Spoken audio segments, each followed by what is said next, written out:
Okay, welcome everybody. Welcome back to Kohelet.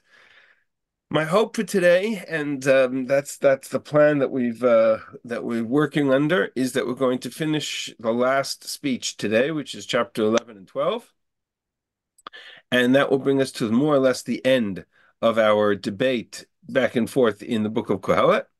That will lead us to next week's course class. Next week's class is going to be a summary. So next week we're going to take a giant leap back and try to look at the entire forest and see what we accomplished in this navigating of these various positions back and forth through the book of Kohelet. And that is scheduled to be our last class in this series on Kohelet. So we are this week and next week, and that should bring Kohelet to a Is this close. bothering you? Is my phone bothering you? No, actually, Okay, dear. Thank you. I'm listening to a class.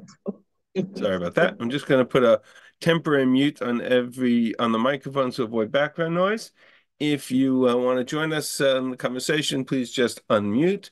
But we are jumping in. So the very end of last week's session, or actually last week's session was devoted to one pasuk, but at the end of the discussion of the Chacham, we saw, and I'm going to jump to the text here, after the Chacham's position in which he complained bitterly about the fact that he was supposed to be the only one who's capable of being in charge of the world and running the world, and he talked about the authority of and the power of the Chacham in the world today that's upside down.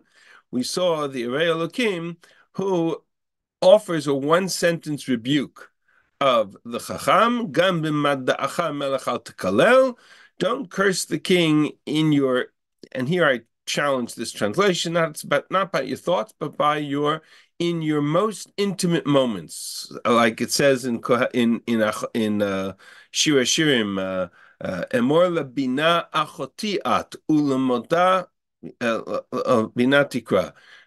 Say to wisdom, you are my sister, you are my betrothed, my beloved, right? There's that element in Shir Shirim of the relationship between a woman and relations with a woman and the acquiring of wisdom. That's essentially what it's referring to here, and you see it by the parallel to Chadrei Mishkavcha, in your bedchamber.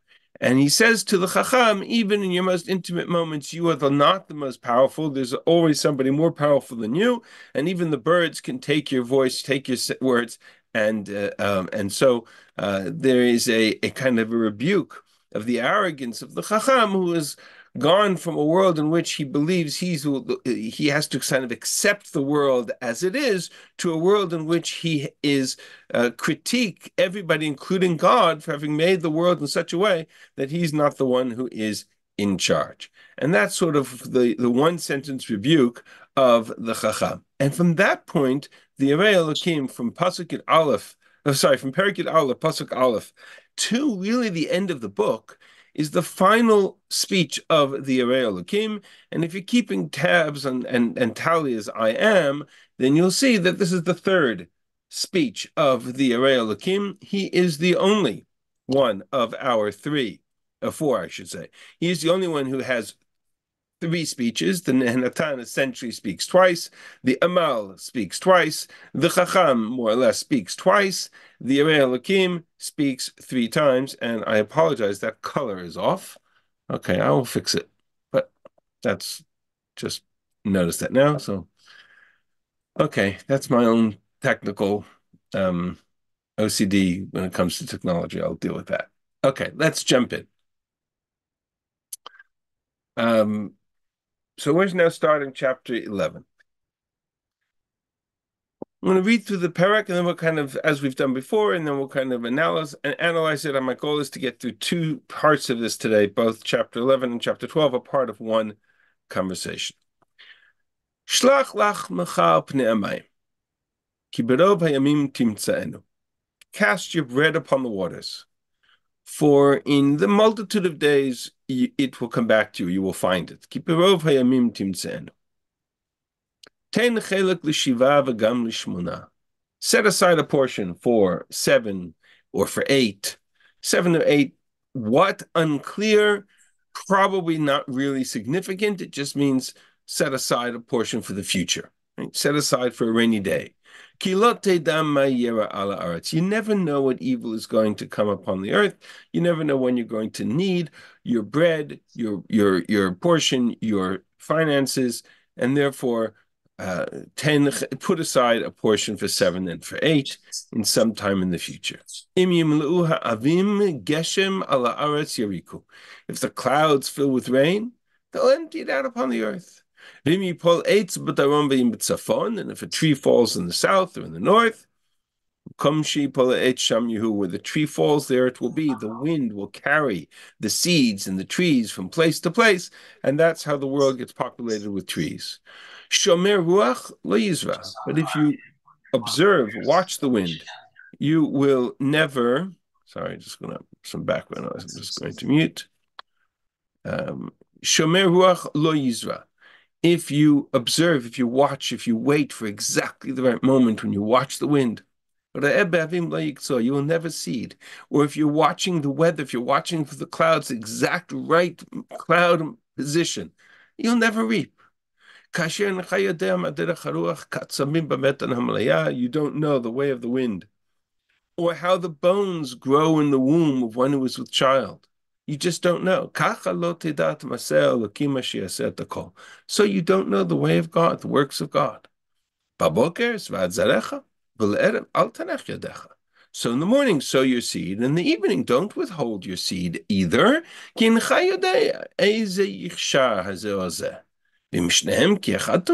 never know which of the two will be more successful, the seed you plant in the morning or the seed you plant at night, or both. Light is sweet. It's pleasant to see the sun. If a person lives for many years, let him rejoice in them.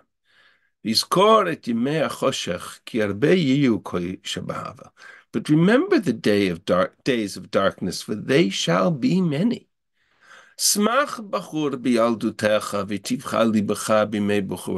Rejoice, young man, in your youth, and let your heart cheer in the days of your youth. And walk in the way of your heart, and follow your eyes. But know, God will hold you accountable for all these things. Remove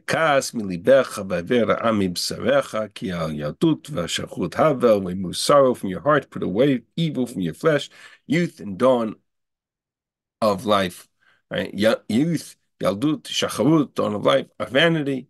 And then he goes straight into Uzcho et Borecha, B'yimei B'chuatecha, and remember your Creator in the days of your youth. I'll continue the rest of this parak in a minute, but you can see already just from the Vav that this is really one speech. Never understood the chapter divisions in Kohelet. We've talked about that in the past. We'll come back to what parak Yud is about. So what's going on here?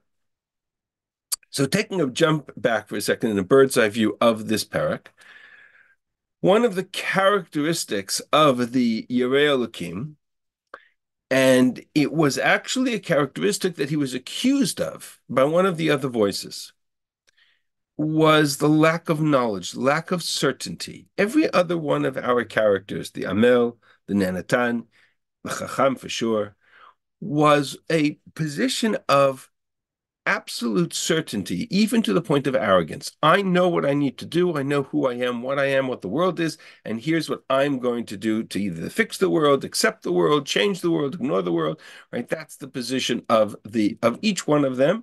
And the Chacham said it most directly. Back in, I'm going to jump to 1 second. I'm going to jump back to here just for the sake of it. Here's in Parak Chet Pasuk Zion, which was the rebuke of the Chacham. Sorry, Perak Tet. I'm sorry. My apologies. Perak Tet, Pasuk.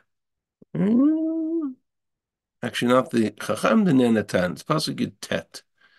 The Nenatan, is it? So Yud Dalet. No, where is it? That's not either. Did I mark it wrong?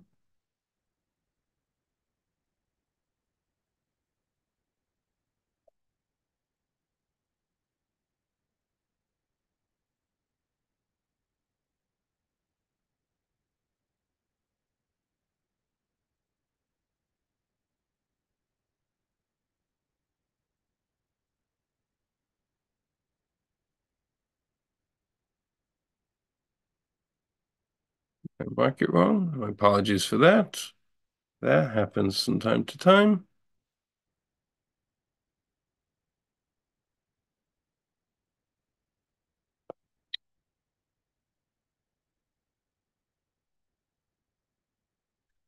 Okay. My apologies. I had a reference that I wanted to use, but I marked it in the wrong parak. But nonetheless, there was I think it was the Chacham who had made the reference to about the Arei Elokim, that a Sachal Yarbed Dvarim, that the Sachal, the fool, says many things, such as Lo Yeda Ha'adam Mashiyeh V'Asher Yeh Me'acharav Miyagidlo. Who knows what will be? Man doesn't know what will come. What will be after him, man can never know. Right? There was this notion that the Chacham had articulated that the Sachal, in this case, who was the fool, was somebody who didn't understand the world around him. Yeah, it's in Parak Yud, Pasuk Yudalad. V'asachal yarbed dvarim. The fool says many words, and he says things like Lo yeda ha'adam ma sheyeh v'asher yeh me'acharav mi yagid lo. And that's a direct quote from the Arei Elokim. Man doesn't know what will be and what will be after him. Who can tell him? In other words, the characteristic of the Arei Elokim is that the Arei Elokim is ignorant. He doesn't know what the world is. He doesn't know what will be. He can't read the future. He doesn't know what the right. Whereas the Chacham, he's the wise man. He can tell from experience. He knows what to do. He knows exactly how to run the world. That was in this context of the Chacham who said that the everybody else, the Amel, is building without a design and an architect because he doesn't have the Chacham to run the show. And the fool of the Arei Elokim, he doesn't understand anything. Comes along the Arei Elokim and he says in this passage, says the key phrase in this whole text of Perek Yud Aleph is everything that we don't know.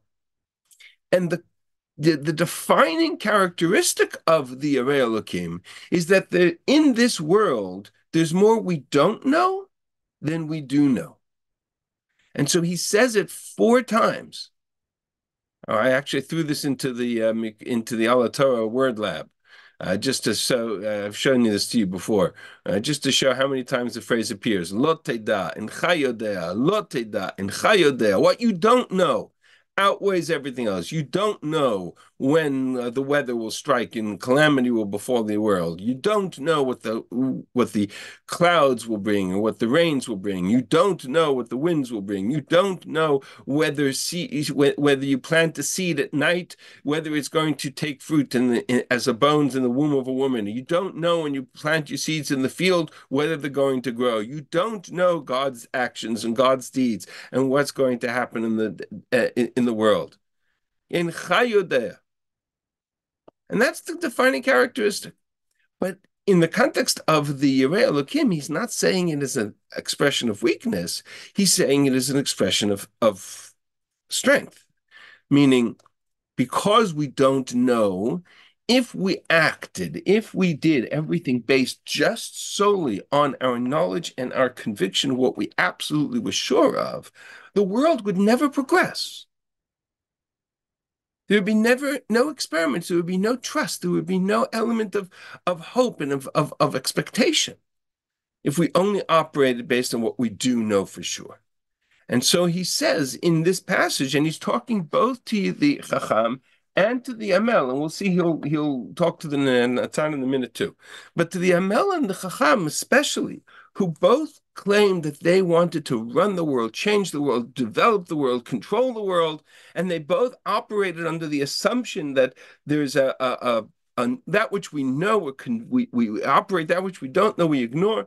Comes along the Arei Elokim and he says let's start with the Amel for a moment, because that's the easiest to understand.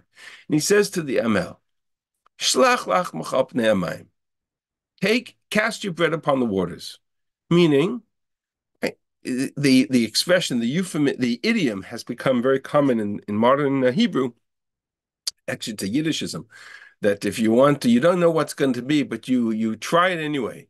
You never know what will bear fruit. You use the expression shlach lach mocha. You never know. Cast your bread upon the waters, because an investment. You was successful investment. You try to understand the best you can, but at the end of the day, you invest your money. You don't know what's going to be. You don't know when the stock market's going to go up, when the stock market's going to go down. Eventually, it'll bear fruit, and you'll find it. Right? Plant your seed. Put aside for whatever you have. Take a portion. Put aside it for the future. At the 7 and 8, there's a whole medrash about what the 7 and 8 are. The medrash says that it could be the 7 days of creation, it could be the 8 days of Milah, 7 days of Pesach, 8 days of Sukkot, but that on a level of drash. But in the pshat of it, he's simply saying, put aside a portion for the future. Whether 7 and 8 refers to Shemitah and Yovel, whether 7 and 8 refers to just some kind of like biblical expression. Put aside a portion for the future. Why? You never know what's going to be in the world. Clouds fill with rain, they empty themselves on the earth. We actually looked at these verses once before because we looked at them in the context of the introductory model of the 4 cycles of nature. And the notion that cycles of nature, the wind, the earth, the sun, they take us back to our starting point. So one of them was the wind, right? The wind just goes round and round. So holech haruach. And what he says he says essentially in this chapter, he takes all of those elements of nature that were part of that initial introduction that talked about the endless futile cycles of nature, and he says they're not so futile. They serve a purpose. The wind goes round and round. That's true. But in so doing, it takes the seed from one place and plants it another, and takes the trees that fall here and carries the seed to there, and suddenly you have a world full of trees. That is part of the nature of the world. And so what you think is an endless cycle because you don't see what it accomplishes, you're right. There's lots of things we don't see and we don't know, but we do them anyway. Shomer ruach lo yizra. If you watch the wind, you will never seed, you will never plant. If you wait for the exact moment when the weather patterns are perfect for the right season, and guarantee that it's going to survive the entire season of planting, you'll never plant. And if you want to watch the clouds, you'll never reap. Because at the end of the day, you have to have a certain element of trust in order to be able to succeed in the world. Whether you're investing, whether you're planting, whether it's agriculture, whether it's business, whether it's commerce, whatever the Amel is doing, there's an element of that which he doesn't know. You cannot ever be 100% certain of the world around us. And so we operate with a certain level of trust in this world. It's called emunah. Guess what? If you operate with emunah, in the world of finances, in the world of planting, in the world of, because you don't know all that's going to be, then that's the first step to operating in the world of emunah, in the world of Yirat Elokim, in the world of fearing God. There's a notion, there's a power for this phrase, Shomer Ruach Lo Yizra, fascinating idea that appears in the Gemara in Shabbos that talks about the 6 orders of the Mishnah. It's unrelated to this discussion. I just want to pull one line out of it.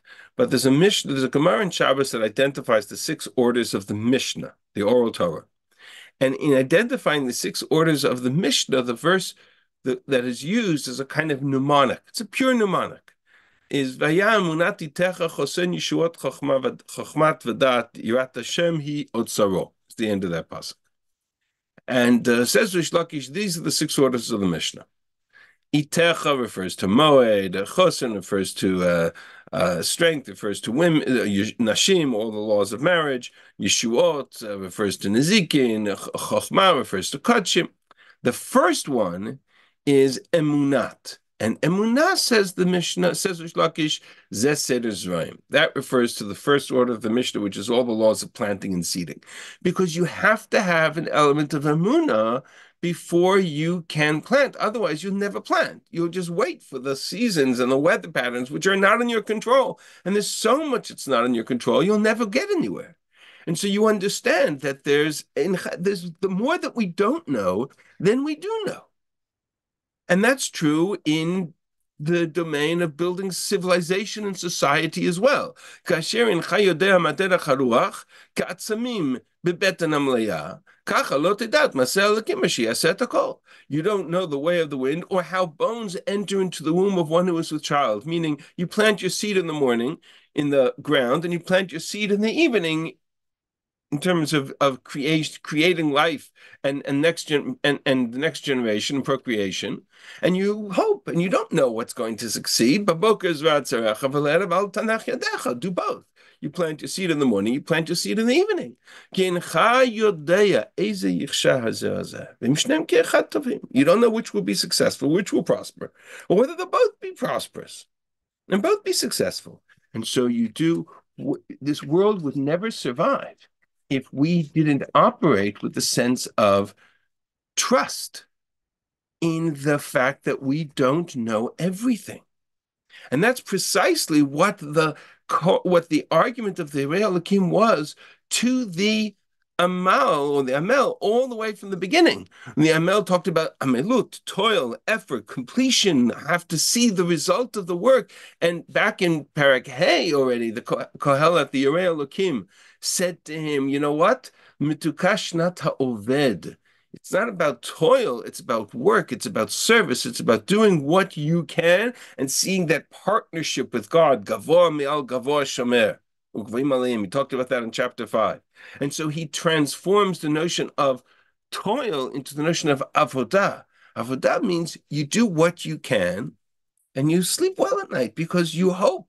You plant and you hope, and you reap and you harvest and you hope.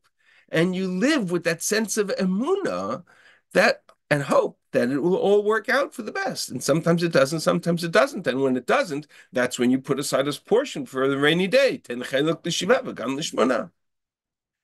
so he turns to the Amel and he says, I'm not negating what you're saying.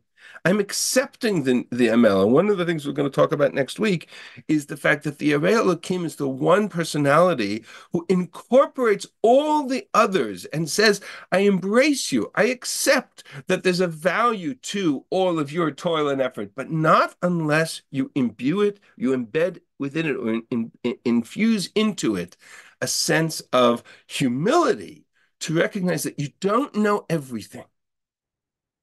And therefore, you operate with a sense of trust and emunah in the world that is. Okay, let's move forward. This one is a direct reference to whom? This is a shift. We're now into the world of the Rei Elokim speaking to, not the Amel, but to the Chacham. Correct. Because the Chacham is all about light, sun, right? The cycle of the sun was the cycle of the Chacham. Light is light of wisdom. Matoka or v'tov le'nayim lo t'shemesh. Sweet light is good, pleasant for the eyes to see. Gim shenim harbe adam b'kulam yismach. That may be a reference to the Nanatan. Could be a continuing discussion of the Chacham. I'll leave it for a second. We're going to get to the Nanatan. But remember the days of darkness, for they shall be many. Meaning there's a purpose for wisdom. There's a purpose for the Chacham. The Chacham is very important. The wisdom of light, the beauty of light, the pleasantness of light. You see the world, you understand the world, you embrace the world of science. We talked about the Chacham as the scientist, right? The world of science, the world of experiment, the world of understanding. All that's very good. But it's also important because Yizkor et Yemei HaChoshech, the world also includes days of darkness. And it's the Chacham who understands that more than any other. And so it's important that he kind of incorporate that and understand that there's, right, that's the emunah, that's the trust, that's the understanding that we're talking about. And so he says to the Chacham, come along this journey.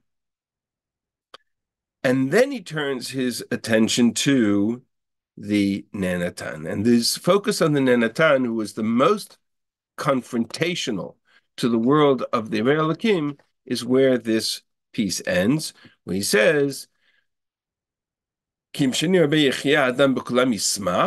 should rejoice in life in the short time that he has. Smach bachur biyaldutecha. Rejoice, O young one, in your youth. Let your heart cheer you in the days of your youth. And walk in the ways of your heart and follow your eyes. That's okay to an extent. That's okay. Even though we say in Kriyat Shema, don't follow your heart and your eyes. But there's a certain point at which he's saying, okay, to the Nenatan, you're allowed to enjoy life. I'm not suggesting that you aren't allowed to enjoy life. All I am suggesting is that the measure by which you determine the limits of that joy and the context of that joy is the only thing we know in this chapter for absolute certainty. There's so much we don't know. We don't know the weather patterns. We don't know the rain. We don't know the lifespan of a person. We don't know what accomplished in this, what's going to be in this world. There's so much we don't know. We don't know who's going to be rewarded for their righteousness and who's going to be punished for their wickedness. In the context of the conversation with the Chacham back in chapter 8, we don't know whether a person is going to live a long life or a short life. We'll see that in a moment. One thing we know for sure, Vida. 5 times he says in this chapter things we don't know. In Chayodea, Loteda, and Chayodea. One thing he says with absolute certainty, Vida. Know this.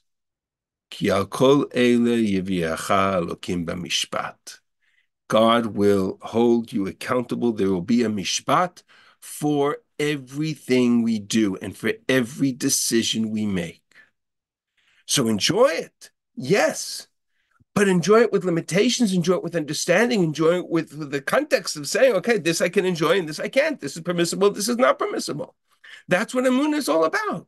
That's what Yirat Elokim is all about. Embrace the wisdom, embrace life, embrace science, embrace the world around us, embrace building and creating and doing and planting and harvesting and accomplishing, for sure. And enjoy the world. Smach b'chor b'yaldutecha. And take the world of the Chacham and the world of the Amel and the world of the Nenatan, bring it all together and say, that's all good, provided it's within measure. Because at the end of the day, to every decision you take, now,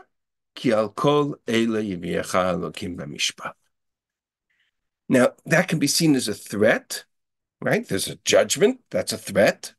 But it's also in the world of the Arei Elokim much more as a sense of hope and anticipation and sense of purpose. Because if I live my life from my youth with that sense that I am going to have accountability, and therefore I know that everything I choose to do is within the context of that mishpat, then I am confident that when I reach that mishpat, I will do so in a positive sense. And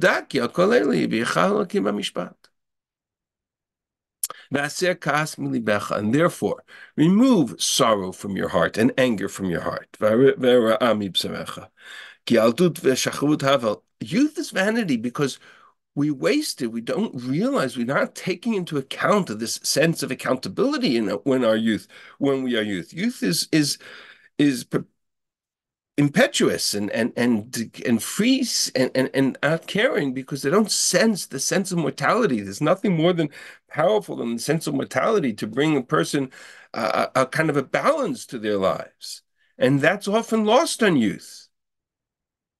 But, says Kohelet, I have a solution for you.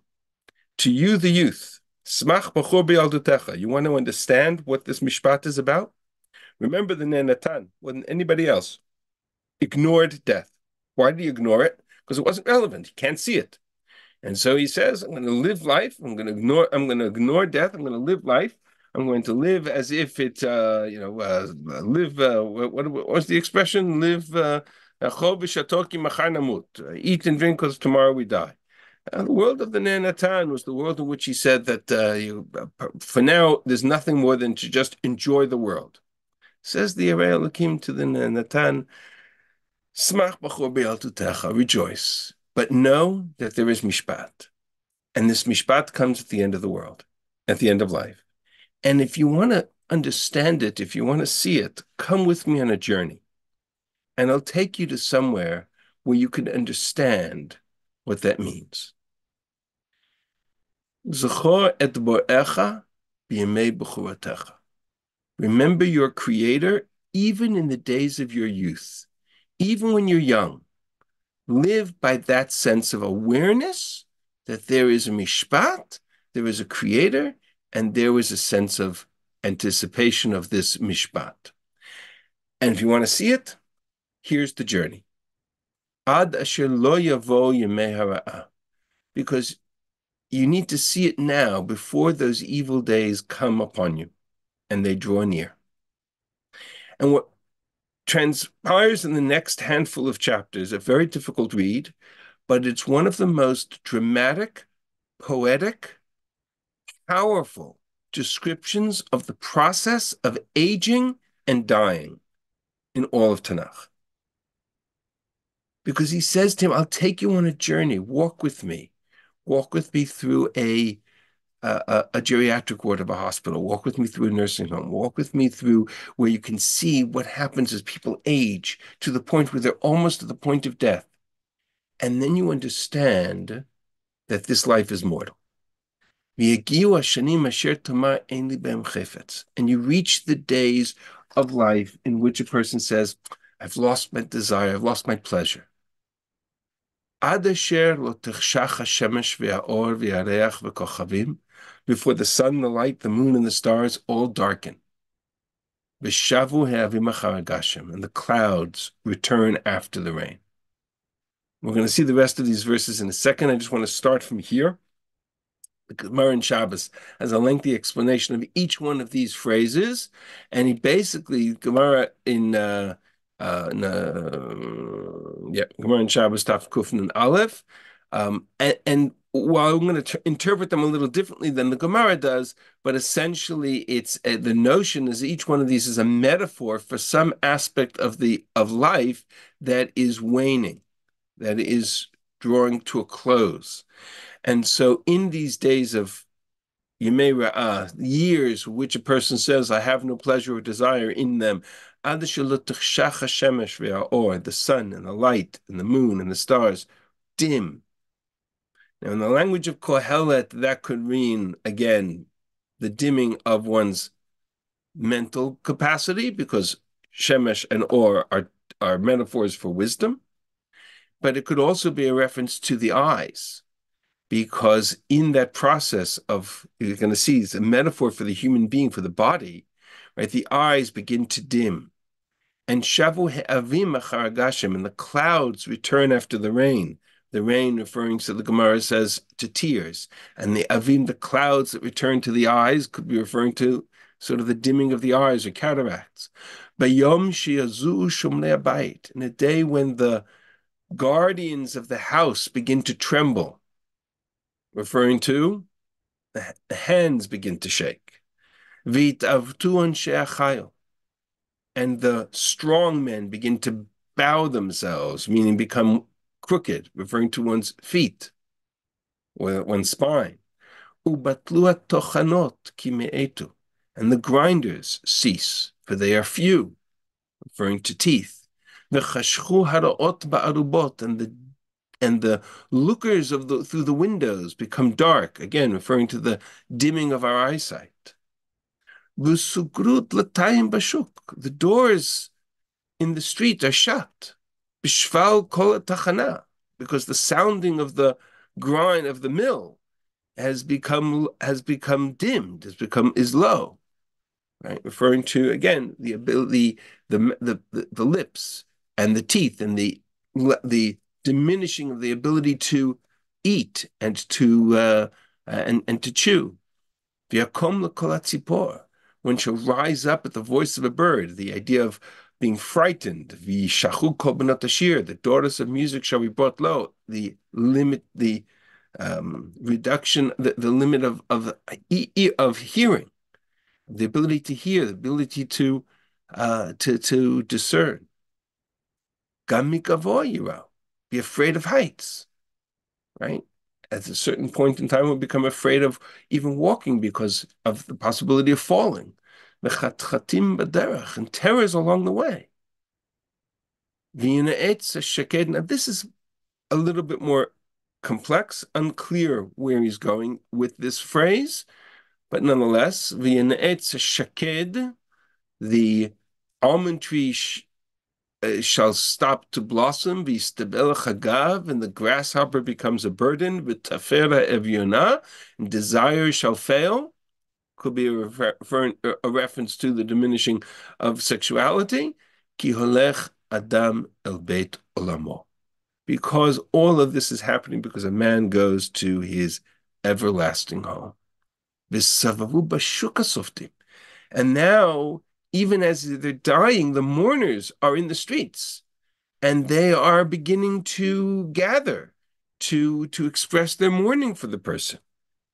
And the body is decayed, and the body is now in the grave.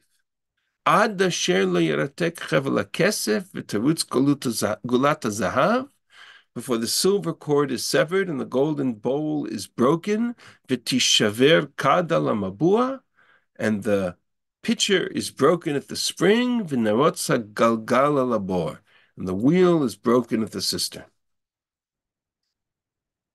Yeah, I'll come back to that verse in a second. V'yashov ha'afar al haaretz kishaya. And now the dust returns to the earth as it was. V'yaruach tashuv Elohim asher netana. But the spirit returns to God who gave it. And that's the moment it comes back to its creator, it comes back to its maker, and it stands before God in judgment. And how I come back to what I said at the end of Perek Yud Aleph, which is V'da ki al kol ele yiviecha Elokim b'mishpat. You come back to meet your maker. That's the whole point. Now in your youth, schoret borecha, b'mei b'churatecha, if you claim that death was irrelevant to you, you couldn't see it. Right? That was the claim of the Nanatan. Who can bring one to see that which will come after him? Says the Yerei Elokim, come with me on a journey. I'll take you through a nursing home where you can see people literally. The description here essentially describes the process as a step-by-step journey from life to near death to death to, and that's that verse, Pasuk Vav, very important verse for us in a second. I'll explain why. The notion of the decomposition of the body in the grave. After the suftim are in the marketplace, after the hespedim, after the death has occurred, now there is the breaking of the silver cord, and the golden bowl is broken, and the pitcher is broken. This is a description of what we refer to in Hebrew as chibut hakever, where the grave is, where the body is breaking down in the grave, so that the dust can return to the earth as it was, in order to enable the spirit to return to God who gave it. So that this process of old age is just it's a way step, it's a step along the way. It's essentially a way of, you'll forgive the expression, a way of looking death in the eyes in this world. The Nanatan who refused to see death, who refused to acknowledge it exists, says the Yerei Elokim, you can't ignore it, because it's right there in front of you. And therefore, in your youth, recognize that we are here for a very limited amount of time. And therefore, everything you do has to be measured, has to be chosen carefully. You want to rejoice, rejoice. You want to enjoy, enjoy. But there will be an accountability for everything you do and for every decision you make. And if you can understand that in your youth, you're 10 steps out of the game. And so the KOHELET says, you, young man, you want to see you want to remember your creator in the days of your youth, you want to understand it, you want to see it. You say you can't see death because it's not relevant to you? Come with me on this journey. I'll show you death, look it in the eyes. And then tell me it's not relevant. And now you look mortality in the eyes. Now you understand that you have to live your life differently from the very beginning. When we're 15 years old, we think we're going to live forever. But it's not that way. Somebody raised their hand. Brian, is that you? Yes. So I can see the Yireh Elohim talking to the Ne'adatan and the Amal in this speech. Is he also talking to the Chacham?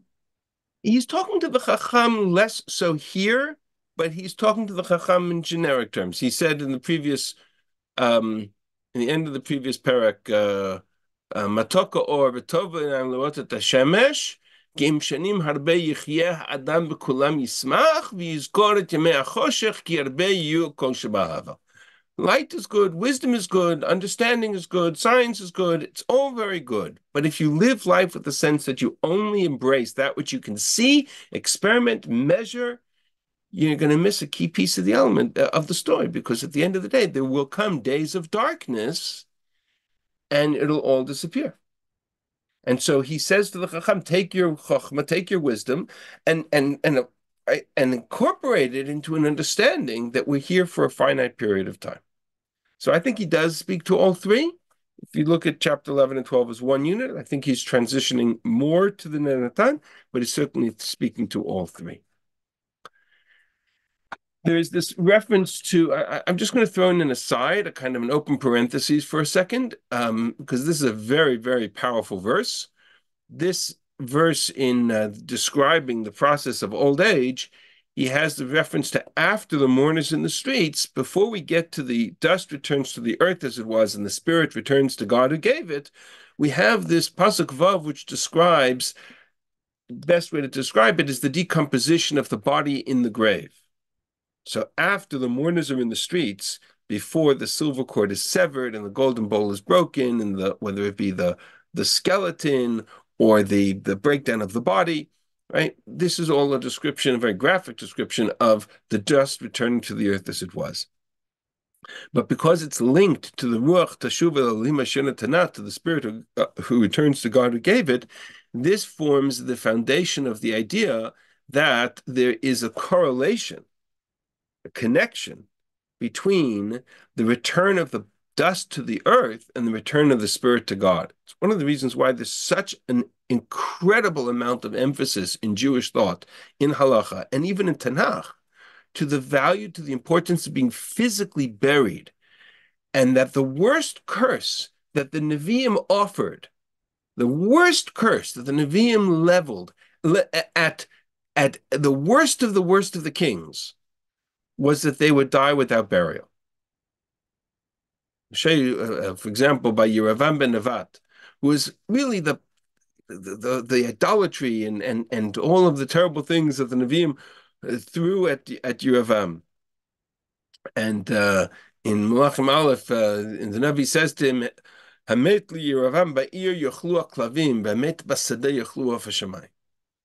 The dogs shall eat the bones of and the carcass of Yeravam, and then he won't be buried. Or similarly to Izevel, you have a reference here that Izevel yochlu aklavim b'chelik Israel ve'ein kover.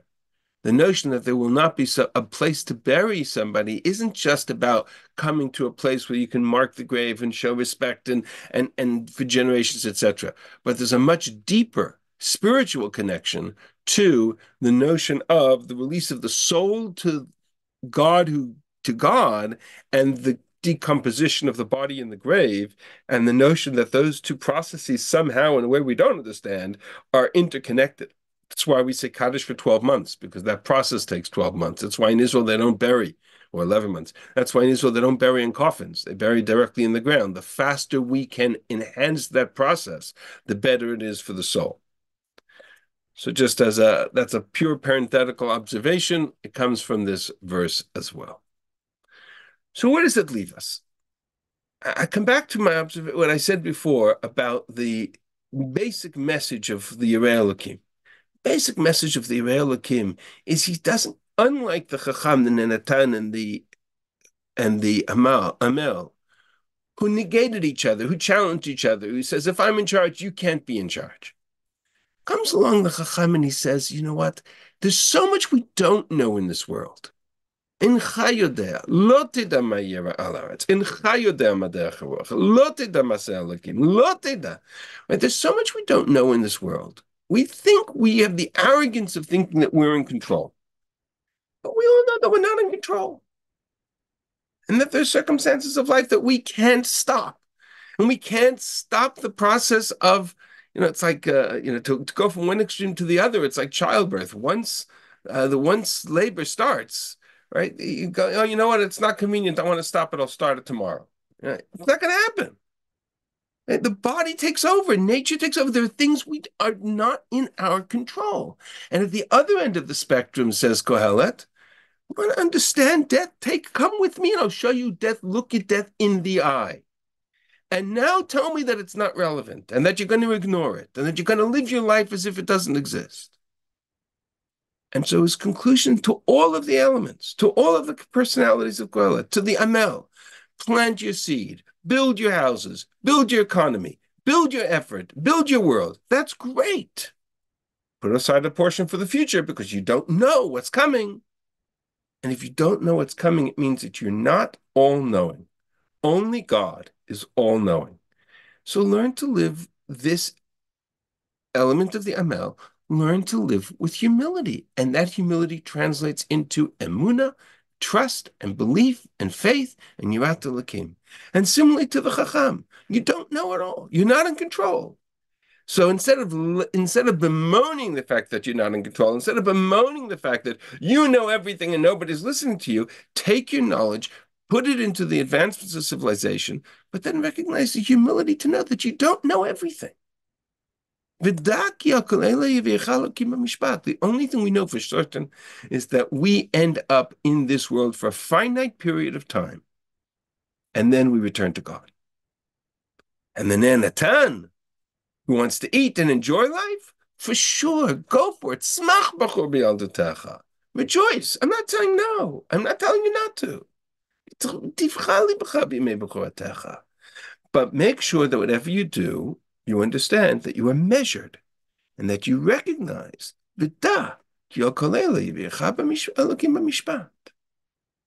and that's the summary, that's the takeaway of Kohelet. There's nothing more dramatic. This is the most important dramatic part of the Sefer, where he comes and he says, this is the one piece of it that's absolutely fixed. We're in this world for a finite period of time. And then we come and we stand before God. When you're young, remember your Creator. And if you need help doing that, I'll show you how to get there. Go go into a geriatric ward of a hospital, go into a nursing home, go look at people who are waiting for death to come. And recognize that therefore our entire lives are limited and finite. And we talked about, I'm going to stop sharing for a second. We talked about at the very beginning of Kohelet, of our journey in this study of Kohelet, we talked about the fact that he's haunted. Shlomo's the author of Kohelet. Let's assume we're assumed all along. We're talking about Shlomo Melech, but he's haunted by the sense of mortality. What's it all about? What is life worth if I'm going to end up in the grave? If you remember back in Perek Gimel, he talked to Chacham and says, "V'lamach ani chacham di'ani az yoter." So why did I become wiser than anybody else if in the grave the skull of Einstein looks exactly like the same as the skull of the fool, right? So what did it accomplish? So the answer is, you're here from the very outset. You're here for a limited amount of time.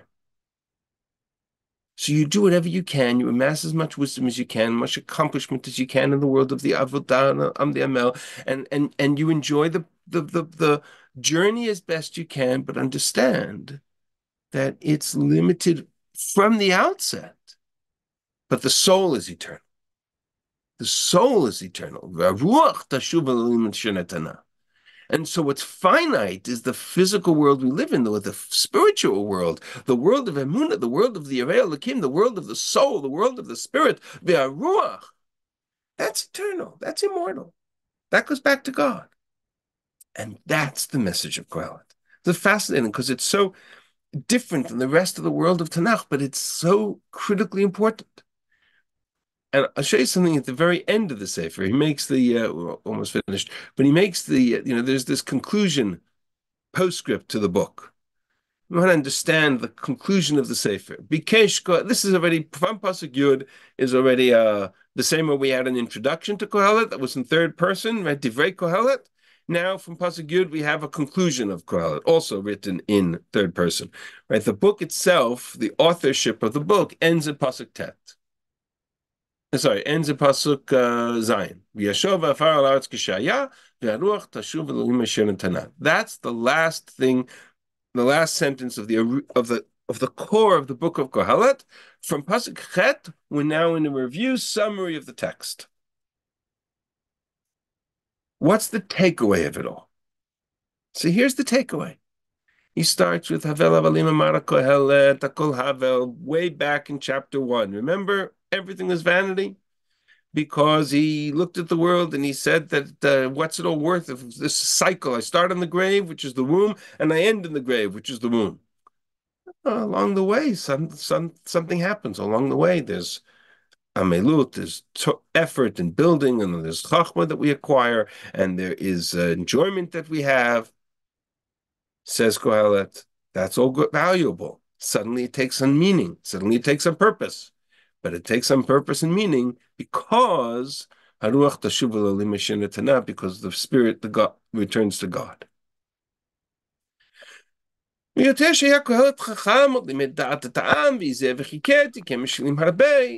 third person. Now the editor of the book is talking, and he says Kohelet was wise, and he acknowledged and he taught people, and he pondered, and he set many proverbs in place. He sought to find words that were desirable, and he wrote words which were upright and words of truth. And words that are wise, chachamim kedarvanot, masmarot netuim ba'alei asupot, like nails fastened, or words in the master, nitnim echad, all given from one shepherd. Yoter mehem b'nei zaher. Furthermore, my son, be careful, admonished, asot from harbe, in gates of making many books, because there is no end. Lag, harbe, yat basar, much study. There's so much nonsense out there in the world. And so Kohelet says, Sof davar hakol nishma. After all the works and all the books and all the philosophies and all the things are written and all the arguments are heard and all the opinions articulated, here's his conclusion. Now, half of this conclusion we all know, because when we read Kohelet and Shul, we repeat this sentence. Fear God, keep his commandments, that's the whole duty of man. That sentence we repeat in Shul. So everybody knows that sentence, right? What's the conclusion of Kohelet? Fear God, keep his commandments. I don't think so. I don't think that's his conclusion. His conclusion is that's the means to achieve the end. The end is Pasuk Yud. Ki et kol maaseh. Now, careful how we read this. Ki et kol maaseh, or maaseh, Elokim yavi b'mishpat. Because for everything we do, God will bring into judgment. Akom ne'elam. Nothing is hidden. Im tov imra, good or evil. We are held accountable for every deed. The reason why I say careful how we read it is because we have a tendency to read this as ki et kol maaseh ha'elokim yavi b'mishpat. But that's not the trup, that's not the grammar, that's not the structure. And Rashi makes this observation on the spot. The extra accent mark here and the zakev katon here tells me there's a comma here. Ki et kol maaseh, all man's deeds, ha'elokim yavi b'mishpat. God will hold accountable in judgment. That's the conclusion of Kohelet. It's not just about fear God, keep his commandments. Great, fear God, keep his commandments. I could have said that 26 weeks ago and we would have had a lot less fun along the way.